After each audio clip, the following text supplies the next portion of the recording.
and they just give me a whole lot of information, and they said, do something with this, don't make it a boring PowerPoint or a overhead projection. Here's some information about sustainable design, and then the rest of it's up to you.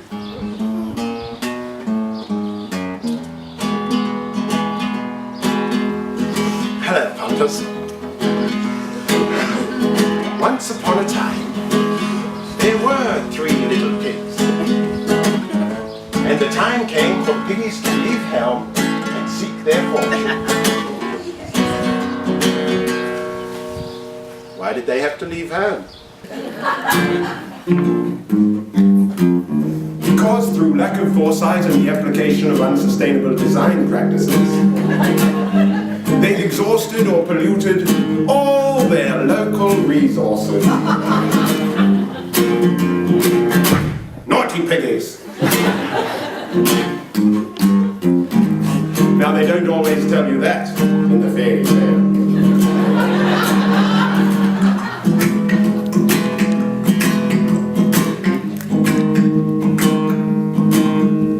Having travelled for some time, they arrive on the edge of a very ancient forest.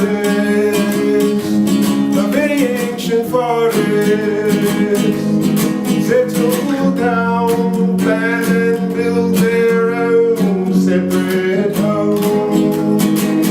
A sustainable, harmonious community on the edge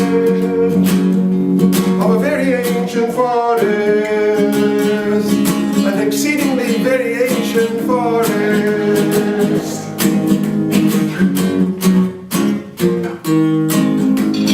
Armed with their good intentions and determined not to make the same mistakes, their parents'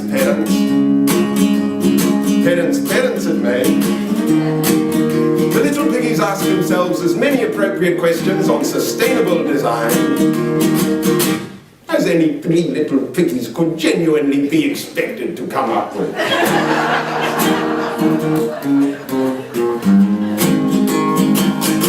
Could our dwellings be made of like local, sustainable, reusable, recyclable, renewable resources? Inquired the first little pig, who was actually quite a big, fat, large piggy, quite hard of hearing. What is our community for? Do we need it? Why? What? Oh, yeah, no, sorry, I thought you said... My hearing's a bit iffy too. And the third little piggy, what is gonna happen with all that waste? How can we find out more, and who has a better solution? With that, the third little piggy concluded the planning, the question segment of the planning section. Having travelled far from their original home, and because they'd been there on the edge of the very ancient forest for nearly 1 whole afternoon and not seen anyone, the piggies deduced that the land is unused. They discovered it, and it belongs to them. On top of the nearest hill, they stick their flag in the ground, quickly build a church and form a district council. Whereupon they apply to themselves for all their building permits and resource consent, just to keep things above board.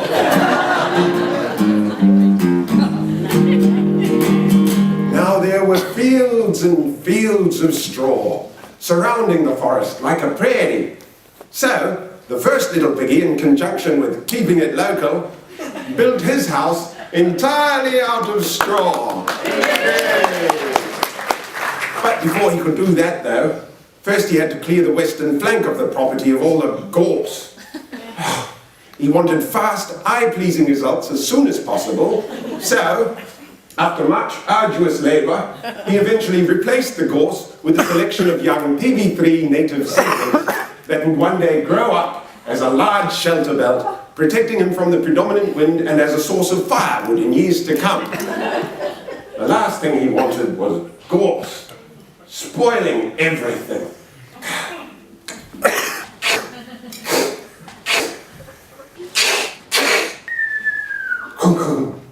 The second little piggy, in order to minimize his energy output and carbon footprint, felled an innocuous-looking tree that stood on his section and would have interrupted the view of the valley from his laundry window.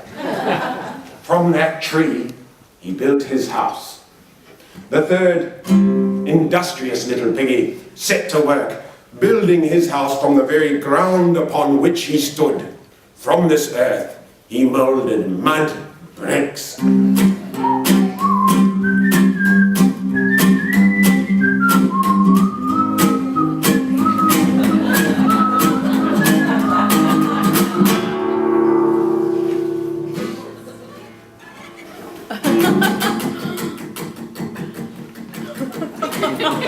That night, the big, bad wolf came across the first little piggy in the house of straw. Little pig, let me in, or I'll huff. And I'll puff, and I'll blow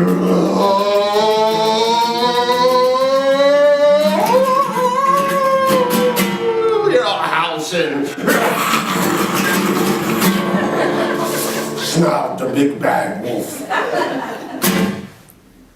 Or did he? Or in fact, did he?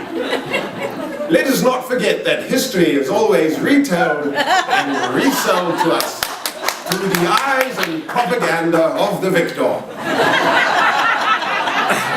Which in the popular yet incorrect version of this story is the third little pig.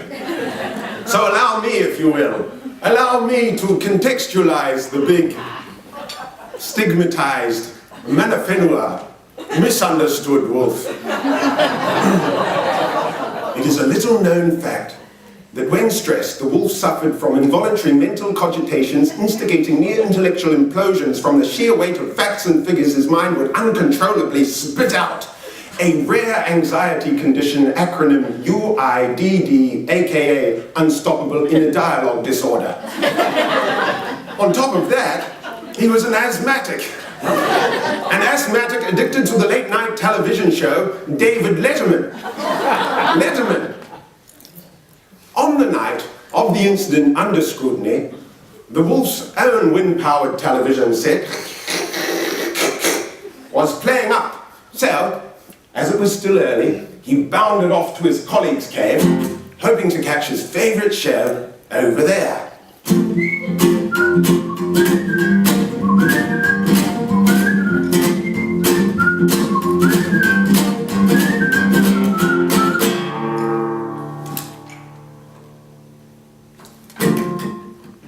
On his way, this time he really did come across the freshly finished straw house of the first little piggy.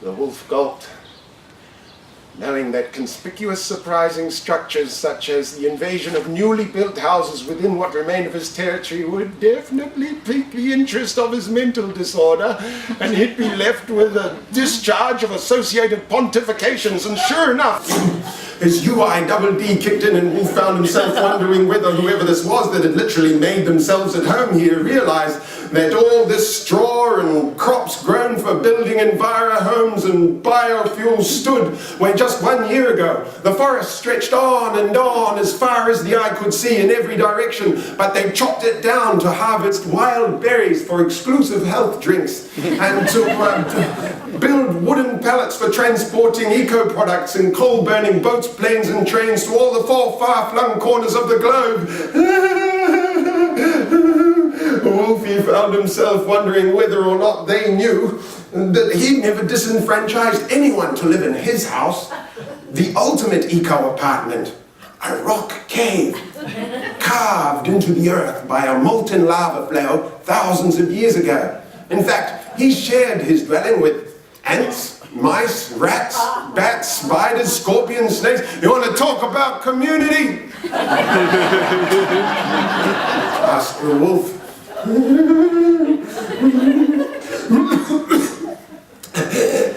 He found himself debating with himself whether or not they knew that he'd always been happy eating deer, moose and bison.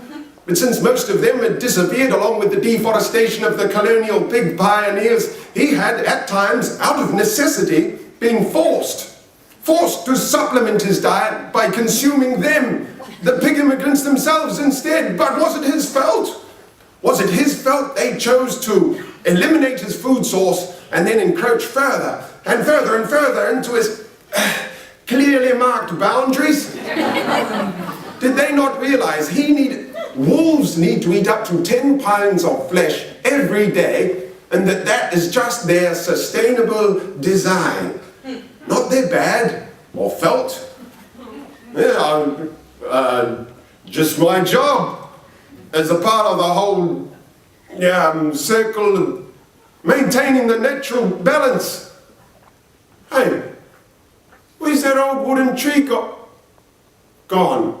Wolfie thought as his mind jackknifed off on a UIDD-induced tangent. Yeah, that sacred old boundary marker my grandmother was buried under. Where's that go? And where did that wooden house come from? Oh, hey. Wait a minute.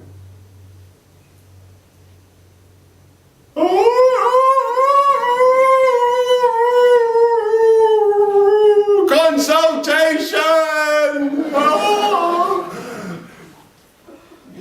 Why would anyone chop down a tree to build a house? Wolfie thought. Has any fancy pants sustainable designer ever created anything half as incredible as a tree? Trees sequester carbon, release oxygen, fix nitrogen, distill water, accumulate solar energy as fuel, create complex sugars, food, medicine, build mulch, compost, soil, microclimates, change color with the seasons, and self-replicate, all of which benefit all of us. But no, thought Wolfie, you go ahead, build your eco-homes. Ka-chow.